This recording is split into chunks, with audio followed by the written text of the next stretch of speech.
Since we found significance in our ANOVA printout, we now need to look at what that significance indicates. So we know that there are significant differences somewhere in the data, but what are those differences and what do they indicate? So in order to find where our differences occur, I went through and I divided the data set into the obvious differences. So when you look at it, data set 1 or group 1 tended to have the lower score. Group 2 was a little bit higher, and group 3 looks to me by far the highest. So what I decided to test first was if there was a difference between group 2 and group 3. So all I did in my data set here in SPSS is I took and I copied the 2s and the 3s from the bottom of the data set and pasted it into the last two columns there. So if you look in basically column 3 and column 4, I have the groups 2 and 3, and I have the data. Because when I run a two-sample t-test, I can only run it on two separate groups. And I'm sure SPSS allows us to do it in a different manner, but to be honest, I'm not quite sure how to do that yet. So I'm just doing it the copy and paste the old-fashioned way. So we're going to do another 4-step problem, because when you do two-sample t-tests, you also need to do the 4-step problem. So state, and I'm just going to say there's a difference in language scores. I'm just going to use shorthand here so it doesn't take me so long to type it up here. There's a difference in language scores between those who studied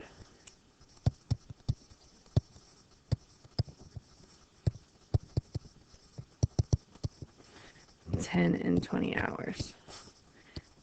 Group 2 was the 10 hours, group 3 was the 20 hours. And in my head, there's a 10-hour gap there, so there should be a difference. Maybe. Okay, my null hypothesis is that these two groups are the same, so that the mean of my 10-hour group equals the mean of my 20-hour group. And for now, I'm just going to run that there is a difference. When you get to your final project, you'll want to actually compare your obtained value to critical values and determine if it is greater than or less than. But for now, I just want to see if there's a difference. So for our solve step, we're going to go back to SPSS and we're going to run this. So we're going to do our analyze, compare means, and we're going to do the independent sample t-test because we have two independent samples. Ignore what I've got in here. Excuse me, I was messing around here earlier. So my test variable in this one is going to be my scores of my new groups, which is my variable 2. Because I divided it up into groups 2 and 3. And my grouping variable is going to be my variable 1, because that's my groups 2 and my group 3. And to define groups, I'm going to change group 1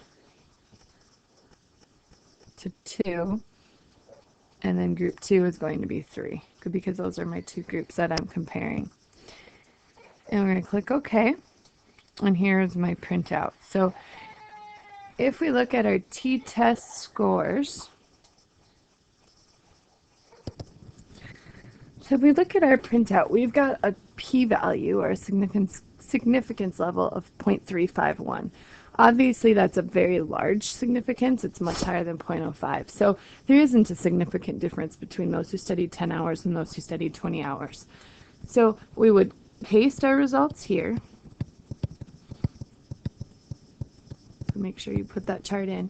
And then our conclude step is that we can fail to reject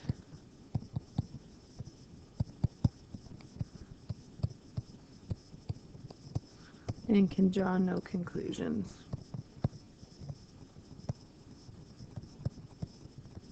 Meaning we can't assume that there is a significant difference between those who studied 10 hours and those who studied 20 hours. So that's our 4-step problem there.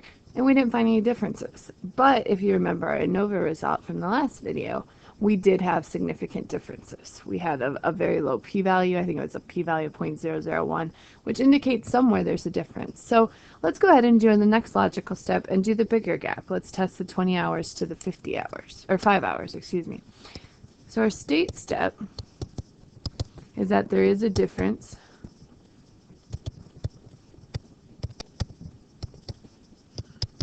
in language scores between those who studied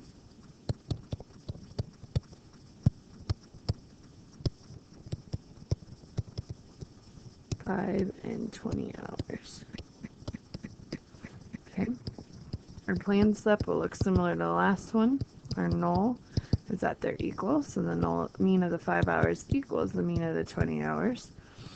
Our alternative is that there's a difference. And again, when you actually run this in your final project, which you'll be doing a very similar process, you'll start out with ANOVA and then follow up with 2 sample t-tests, then you're going to want to actually indicate, I think that those who study 20 hours is bigger than those who study 5. But this time we're just going to keep it easy on ourselves here and just do it there as a difference.